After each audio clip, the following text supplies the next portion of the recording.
Karena kita udah punya beberapa halaman yang udah kita buat di video sebelumnya, tentu aja kita pengen ada komunikasi di halaman antara halaman tersebut. Komunikasinya berupa ya navigasi gitu, bisa dipindahin, kita bisa pindah ke dashboard, bisa ke home atau ke setting dengan cara ngeklik tombol di menu misalnya. Oke. Nah, di Next.js itu menyediakan yang namanya Next Router dengan metode server-centric routing. Jadi dia sebuah router, ya kayak router pada umumnya. Router ini berfungsi untuk menavigasi si halaman-halaman yang ingin kita tuju gitu ya, atau yang ingin user tuju dengan cara merouting di sisi server. Jadi si server yang ngurusin routingnya.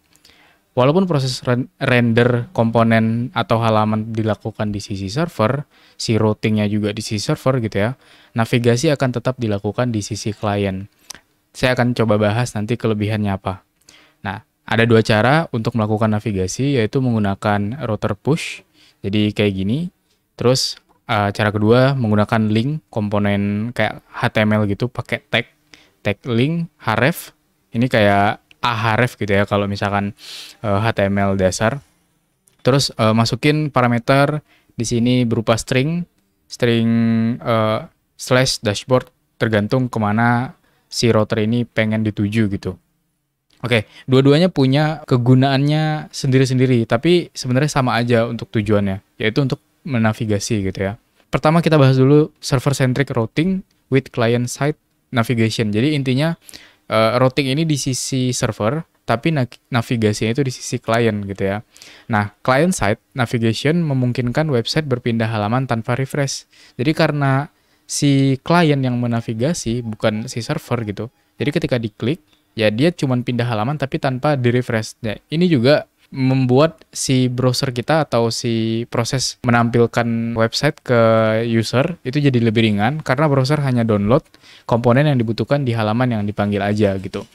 Jadi kan sebenarnya kita ketika mau akses website, user itu ngedownload ya aset-aset yang ada di server, misalnya HTML dan CSS-nya gitu. Nah, kalau misalkan dengan metode di Next.js itu by default sebenarnya mereka di sisi server itu udah ngelakuin routing. Jadi kita cuman menampilkan apa yang dibutuhin aja gitu. Nggak usah mendownload semua halaman dulu, jadi download halaman yang dipanggil aja. Terus setelah user melihat beberapa halaman, Next Router akan melakukan caching, jadi menyimpan di dalam memori di browser untuk komponen yang sudah dirender sebelumnya. Jadinya lebih ringan juga gitu ketika komponen tersebut dipanggil. Contohnya kayak gini, misalkan ada halaman dashboard, ada halaman settings, ada halaman analytics di sini.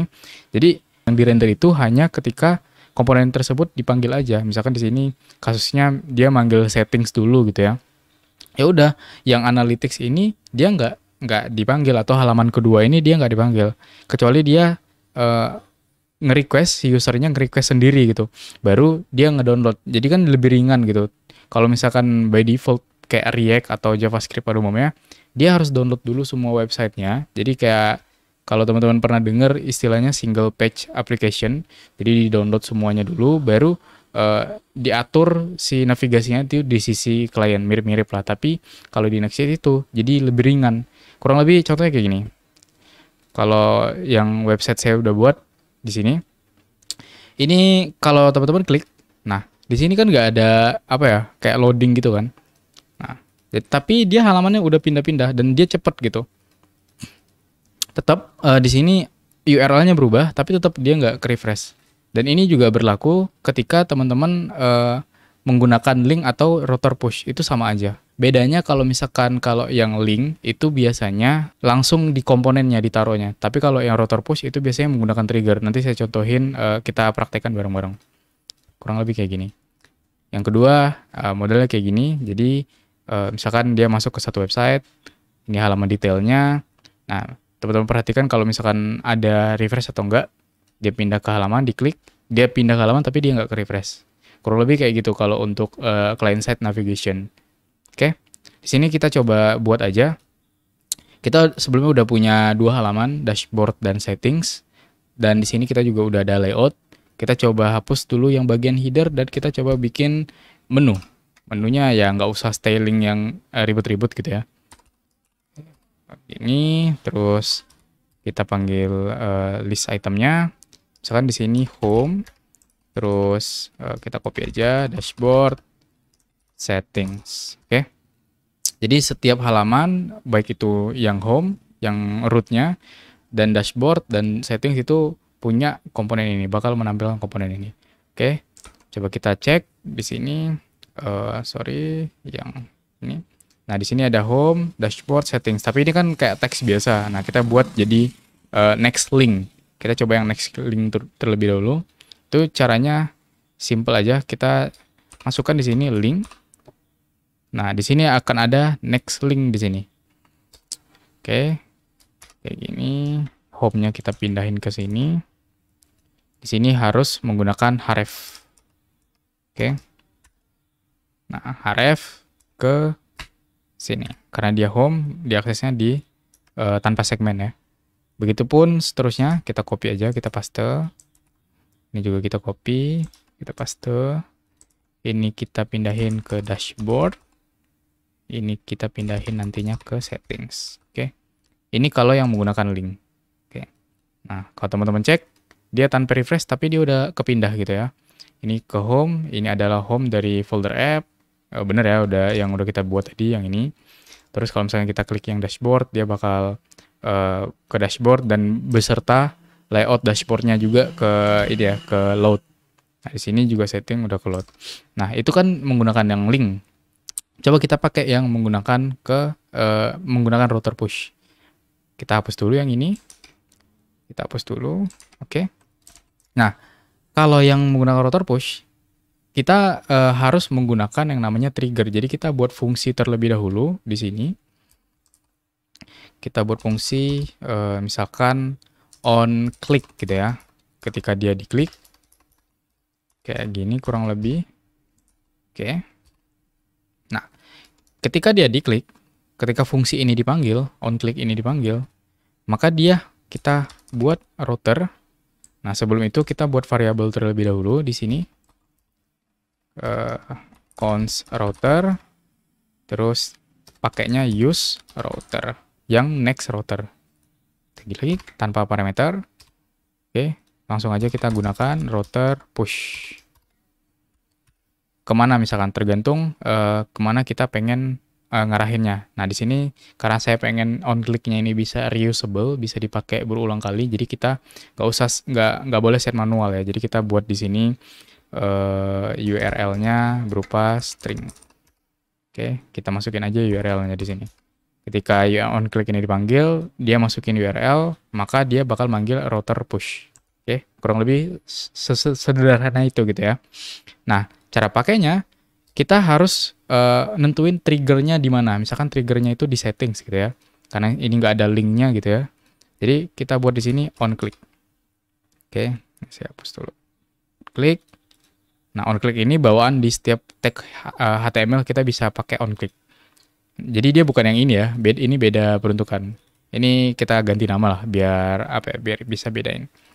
On click URL misalnya. Oke, dia on click. Nah, kita panggil on click.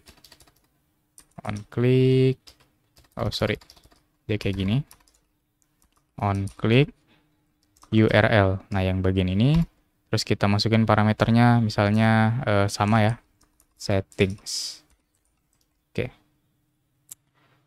Maybe one of the mark Sentry use client layout bla bla bla. You have servers component to next import. Use next navigation instead. Oke.